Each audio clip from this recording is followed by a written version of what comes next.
안녕하세요. 뚜기뚜기 오뚜기 채널입니다. 누구나 다 살다 보니 남과 비교하는 자리에 있는 경우를 경험해 봤을 겁니다. 상대적 박탈감. 왜 우리는 충분히 가지고도 늘 부족하다고 느낄까? 살다 보면 이런 순간이 있습니다. 분명히 어제와 똑같은 하루였는데 갑자기 마음이 꺼지는 날. 누군가의 소식을 들은 뒤 괜히 기분이 가라앉고 내 삶이 초라해 보이는 순간 말입니다. 친구의 승진 소식, 친척의 자녀 이야기, SNS 속 누군가의 여행 사진, 뉴스에 나오는 부자 이야기. 그 순간 우리는 이렇게 말합니다. 나는 왜 이럴까? 나는 뭘 잘못 살고 있는 걸까? 이 감정의 이름이 바로 상대적 박탈감입니다. 상대적 박탈감은 가난해서 생기지 않는다. 많은 사람들이 상대적 박탈감을 돈이 없어서 생기는 감정이라고 생각합니다. 하지만 실제로는 다릅니다. 상대적 박탈감은 절대적인 부족에서 생기지 않습니다. 비교의 순간에서 생깁니다. 어제까지 괜찮았던 삶이 누군가와 비교되는 순간 갑자기 부족해 보이기 시작합니다. 이 감정의 무서운 점은 지금 가진 것의 가치를 순식간에 무효화시킨다는 데 있습니다. 우리는 언제부터 이렇게 비교하게 됐을까? 과거에는 비교의 범위가 좁았습니다. 동네 사람, 학교 친구, 회사 동료. 하지만 지금은 다릅니다. 스마트폰 하나로 전 세계의 상위 1% 삶이 매일 눈앞에 펼쳐집니다.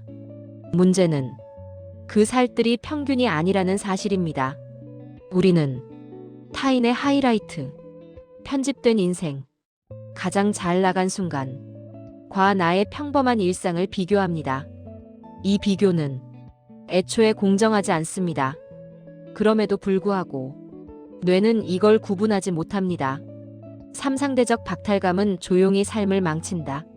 상대적 박탈감은 크게 소리내며 찾아오지 않습니다. 대신 아주 조용하게 삶의 태도를 바꿉니다. 괜히 짜증이 늘고 선택이 조급해지고 지금 가진 것에 집중하지 못하고 늘 뒤처진 사람처럼 느끼게 됩니다. 이 감정이 오래 지속되면 사람은 두 가지 방향으로 갑니다. 1. 무리한 추격. 2. 무기력한 포기. 둘 다 삶을 갉아먹습니다. 중년에게 상대적 박탈감이 더 아픈 이유. 중년이 되면 비교의 기준이 더 잔인해집니다. 자녀의 성취, 자산 규모, 직업의 안정성, 노후 준비. 이때 드는 박탈감은 단순한 질투가 아닙니다. 내 인생 전체가 평가받는 느낌. 되기 때문입니다. 그래서 중년의 상대적 박탈감은 자존감 전체를 흔듭니다. 상대적 박탈감이 가장 심해지는 순간. 상대적 박탈감은 특정한 순간에 폭발합니다. 내가 지쳐 있을 때, 삶의 전환기에 있을 때, 성과가 정체돼 있을 때, 인정받지 못한다고 느낄 때, 이때 비교는 현실 판단이 아니라 감정의 투사가 됩니다. 그래서 평소에는 넘길 수 있던 말에도 깊이 상처를 받게 됩니다. 상대적 박탈감의 진짜 정체. 상대적 박탈감의 본질은 남이 더 가졌기 때문이 아닙니다. 그보다 더 깊은 이유는 이것입니다. 나는 지금 잘 가고 있는지 모르겠다는 불안. 방향이 분명한 사람은 비교에 덜 흔들립니다. 하지만 삶의 기준이 흐릿해질수록 남의 기준이 내 삶을 흔듭니다. 상대적 박탈감은 결핍이 아니라 신호다. 중요한 관점이 있습니다. 상대적 박탈감은 없어야 할 감정이 아니라 해석해야 할 신호입니다. 이 감정은 말합니다. 지금의 삶이 나에게 맞는지, 내가 원하는 방향이 무엇인지, 어떤 욕구가 충족되지 않았는지. 이걸 억누르기만 하면 감정은 더 커집니다. 대신 질문으로 바꿔야 합니다. 나는 지금 무엇이 불안한가? 상대적 박탈감에서 벗어나는 핵심 전환. 비교 대상을 줄이고 기준을 만들 것. 비교를 완전히 멈출 수는 없습니다. 하지만 비교의 기준은 바꿀 수 있습니다. 남과의 비교, 어제의 나와 비교, 결과 비교, 과정 비교, 속도 비교, 지속 가능성 비교. 소비와 성취를 분리할 것. 상대적 박탈감이 심해질수록 사람은 소비로 위로받으려 합니다. 하지만 소비는 박탈감을 없애지 못합니다. 오히려 키웁니다. 나만의 리듬을 회복할 것. 행복은 속도가 아니라 리듬입니다.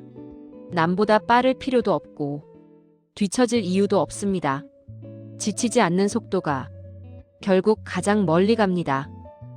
SNS를 끊어야 할까? 끊을 필요는 없습니다. 대신 사용 목적을 분명히 해야 합니다. 정보를 얻는가? 자극만 소비하는가? SNS를 보고 마음이 무거워진다면 그건 정보가 아니라 비교를 소비하고 있다는 신호입니다. 상대적 박탈감은 인간적인 감정이다. 마지막으로 꼭 드리고 싶은 말이 있습니다. 상대적 박탈감을 느낀다고 해서 당신이 부족한 사람이 되는 건 아닙니다. 오히려 성찰할 줄 아는 사람이라는 증거입니다. 문제는 그 감정에 끌려가느냐, 이해하고 다루느냐의 차이입니다. 응원의 메시지. 상대적 박탈감은 당신의 인생이 실패했다는 증거가 아닙니다. 기준이 흔들리고 있다는 신호입니다.